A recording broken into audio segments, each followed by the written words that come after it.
თუ შეიწყნარე, მაშინ გეუბნება იანე მოციქული, ხოლო ვინ შეიწყნარა მისამად ხელმწიფება შვილ ღვთისა ყოფნად, რას ნიშნავს? ღმერთის შვილობის ძალაუფლება და ამ ძალაუფლების შესაბამისი პასუხისგებლობა მოგვანიჭა. ღმერთის შვილობის ძალაუფლება და ამ ძალაუფლების შესაბამისი პასუხისგებლობა. რა არის ღმერთის შვილობის ხელმწიფება? ღმერთის შვილობის ძალაუფლება რას ნიშნავს? ხო გვესმის, რომ ეს იმას არ ნიშნავს, რომ ვიღაც ადამიანს ზემოდან უყურო. ეს ნიშნავს ბოროტებაზე გამარჯვებას. და შეგახსენებთ იოანე მოციქულის სიტყვებს. სხვა ადგილას რომელიც ამბობს, ღმერთის შვილი აღარ ცოდავს. აი ძალაუფლება საჩანს, ხელმწიფება, ანუ ღმერთის შვილი თუ ხარ რეალიზებული აღარ სოდა, შენზე ვნებები ვეღარ ბატონებენ. შენში ამასოფლის სული ვერ აღწევს.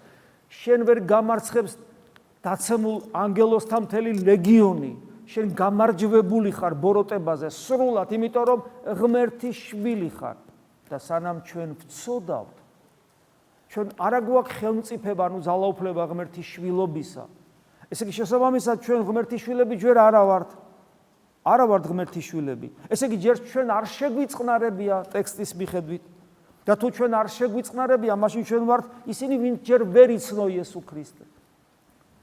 ამიტომ აი ყოველი სახარებისეული ტექსტის ღრმა გააზრება გვაჩვენებს ჩვენს მდგომარეობას და მერე ჩვენს საკეთებელსაც.